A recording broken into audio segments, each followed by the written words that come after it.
Greetings, ladies and gentlemen. Welcome to today's edition of Tales from Outer Space, where I take stories from across the internet and read them for your entertainment. This particular story is called Upon the Verdant Green, written by Laughing Target.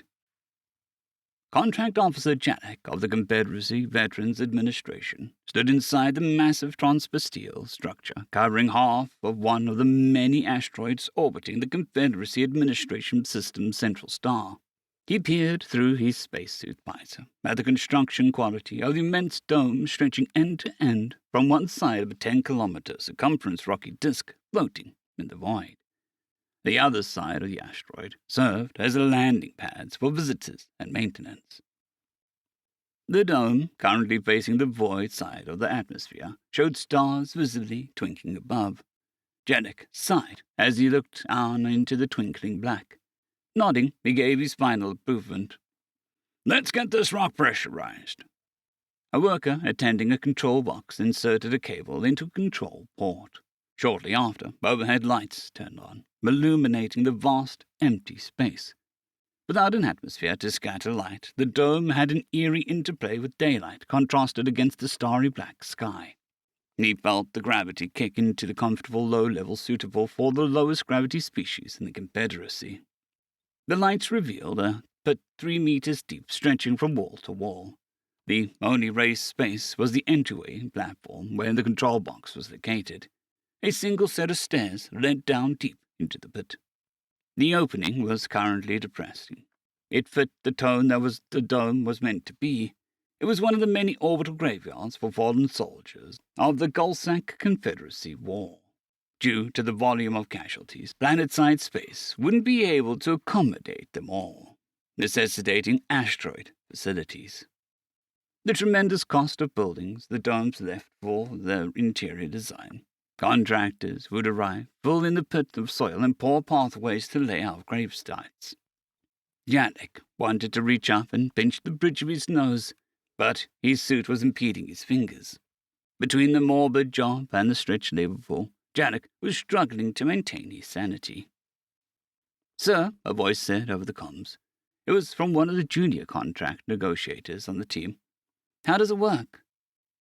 Janek looked over to his wrist-mounted sensor screen. It was showing the barest presence of gases in the air. It could take 3 weeks to properly fill the pressurized cavernous dome. "We'll have to see if the air holds. All of the non-destructive testing showed things were good. Then we can start filling the landscape. Who won the contract for this dome?" Janek was overworked and couldn't memorize all the various contractors hired for the dozen domes that he was personally overseeing. "Clay Richards Landscaping from some place called Bentonville, Arkansas," the negotiator replied. "Where is that?" Janek asked, not familiar with the name. "Earth," the negotiator replied. "It's a human business." Janek hummed to himself. They were certainly an interesting species. He didn't have much experience with them, since they've only been around for a century, though they did make a big splash in the water when they actually turned power armor from a science fiction story into reality. He also heard they were quite strong and had excellent endurance. Burning in roughly 38 cubic kilometers of soil and laying duracrete paths would be something they'd be able to do. "Set up a meeting with the contractor if you will," Janek announced. He knew he already had signed the contract on the world performed by the negotiations. It was all above board and the plans were relatively simple. Still, he wanted to occasionally personally meet a company representative now and then. "It'll be tough to fit it in, sir," the negotiator said, as he tapped his wrist computer. "We still have the evaluation of the visitor facilities on the other side. The preliminary plans for the next cemetery are expected in the next day or two. After that, just squeeze something in," Janek cut the negotiator off, annoyed at being reminded of his growing pile of work. "See if they'll be willing to come out when we have our final atmospheric integrity sign-off in 3 weeks. I think we can pull that off," the negotiator replied, as he tapped into his computer. The meeting notification pinged on Janek's moment later. The following 3 weeks was simultaneously the fastest and longest period of Janek's life. His shuttle became his home as he zipped from asteroid to oversee different construction sites. In transit, he spent going through tremendous volumes of paperwork and coordinating his small army of negotiators as they worked their finer details on the projects. Then the time to go to his meeting with the representative from Clay Richards Landscaping came. Janek mulled over cancelling it entirely. The meeting was something he proposed at the spur of the moment, and he was drowning in work. However, he convinced himself it was necessary, since a contract offer skipping out on a meeting would make the Veterans Administration look uncoordinated and, frankly, rude. The visitors' dock complex was still under construction when Janek arrived. He landed in one of the completed bays and stepped out into the artificial atmosphere within. Unlike the cemetery itself, the budget itself had been able to fund a rail line from the various landing bays to the entrance. Visitors would have to bring their own conveyance once inside the main dome. Janek had to wave away a small contingent of foremen who greeted him in the main visitor hall just outside of the cemetery dome. Apparently, no one informed them of his visit, and they were worried about an unannounced inspection. He made a note to send someone for an inspection later, considering how quickly the foremen swarmed. Entering the dome, Janek looked over the depression and the featureless ground. Just below, down the stairs, a single person stood. It was a human, with a blue shirt and the collar around his neckline. He wore a pair of blue pants and brown work boots. Atop his head was a red covering of some sort. He was dressed as if he was prepared to perform manual labor. Janek's hackles raised in annoyance. He arrived at the meeting, and all he saw was a single work ant down in a depression. Janek walked down the stairs and spoke. "Hello, is your manager here?" The man turned to Janek and saw the rest of him. His shirt had a logo of a human language he couldn't read, and his red hat had strange tusks running of animal stitched on them. "Good day, name's Clay. I am the owner of Clay Richards Landscaping." Janek's annoyance strained away when he heard Clay's introduction. "Janek, contract officer with the Veterans Administration. I'm surprised the owner came all the way out here. I thought you'd have sent a manager." "Where I am from, the owner gets down and dirty with the boys," Clay replied, and he put his hand out. Janek, confused by the strange hand gesture, mirrored it. Clay grabbed his hand and gave it a single pump.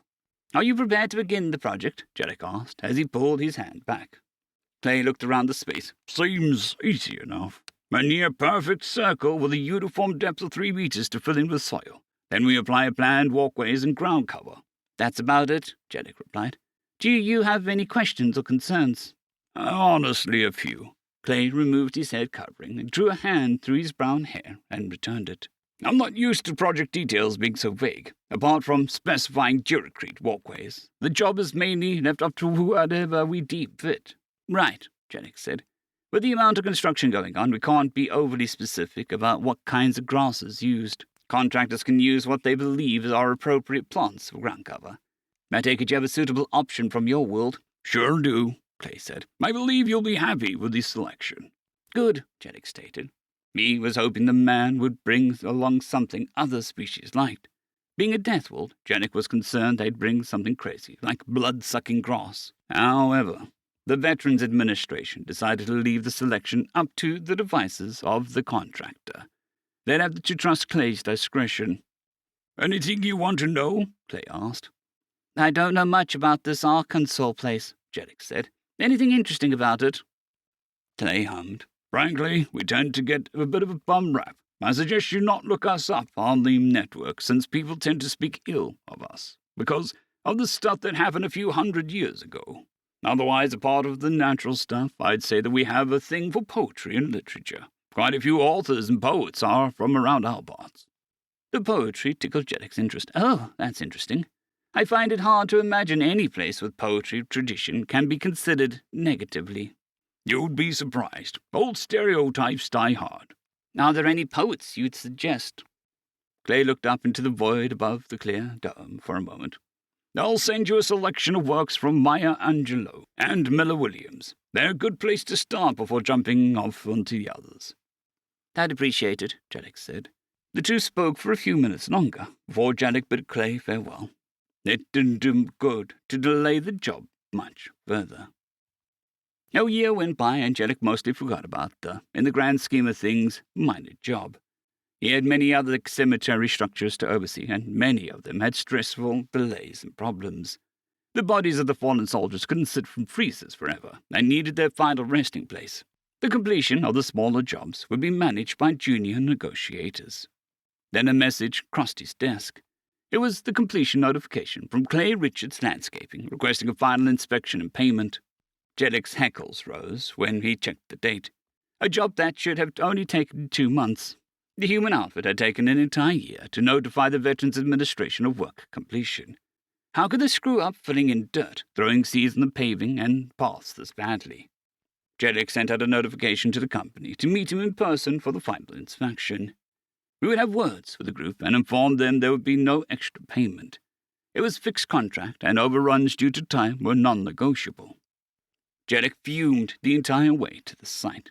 He arrived at the asteroid from landing pad side. He was relieved the asteroid wasn't facing the other way. Otherwise, he might have been surprised by a disaster visible on approach. The anger continued as he entered the rail line, which whisked him to the cemetery entrance. Luckily, the facility hadn't been opened to the public yet and was empty. The upside was everything was clean and operating smoothly. Then he exited the entrance hall and saw Clay, along with 5 other humans in the same uniform waiting. "Hey, Jeddick," Clay started to speak.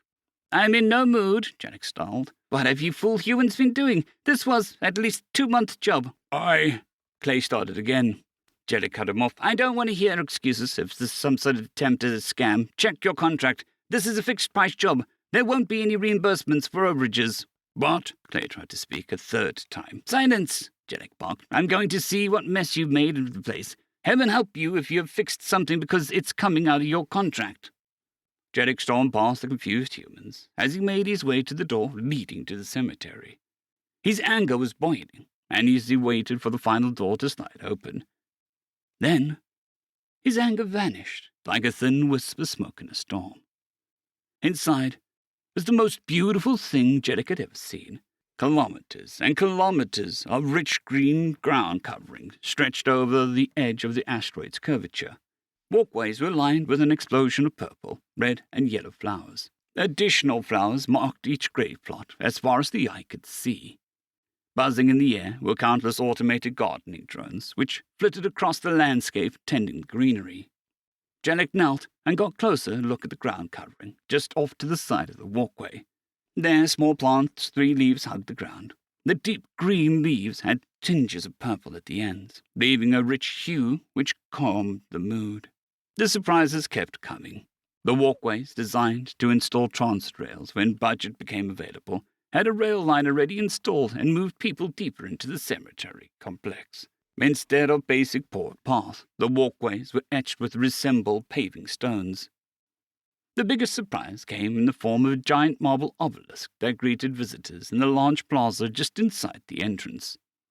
The tall white and grey stone pillar sported a bronze ball at the top from which the flame licked at the air.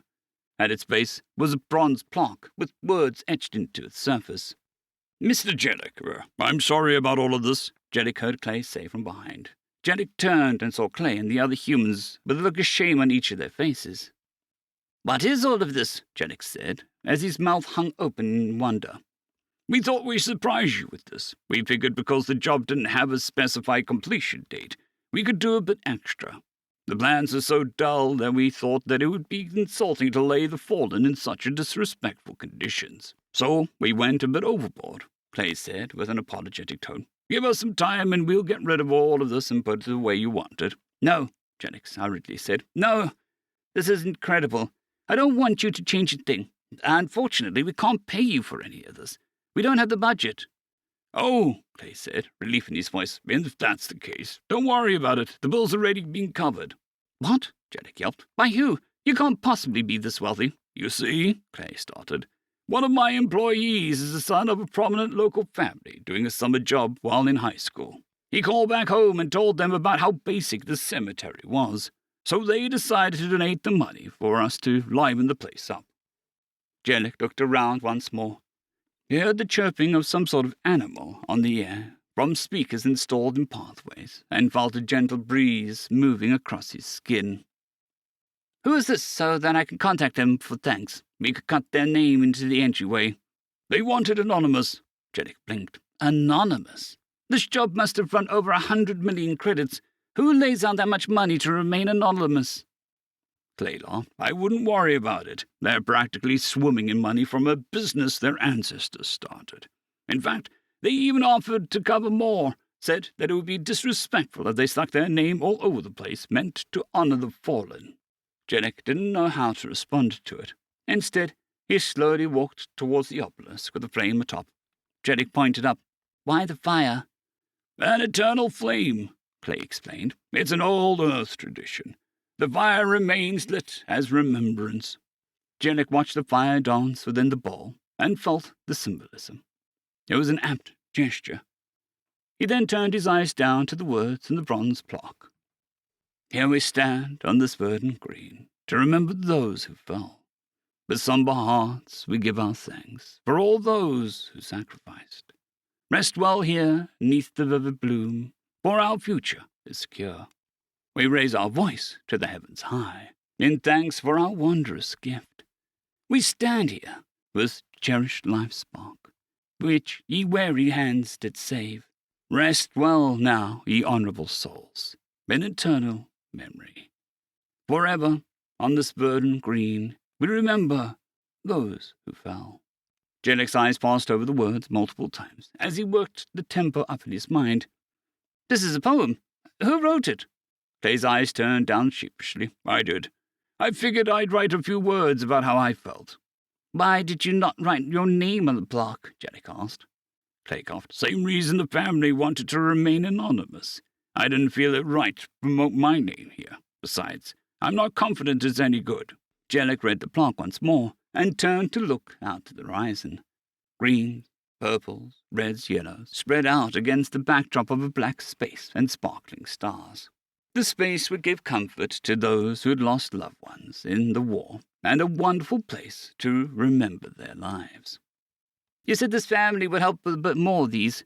How many are they willing to fund? Jellic asked. Clay smiled and looked over the fields. All of them.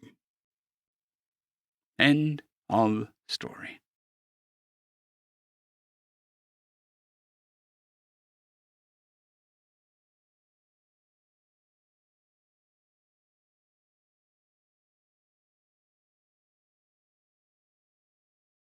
I'd greatly like to thank our Tier 5 channel members, Caspar Arnholtz, John Creighton, Manatharia, 050, Dragzoon WRE, and Elijah Silvercross.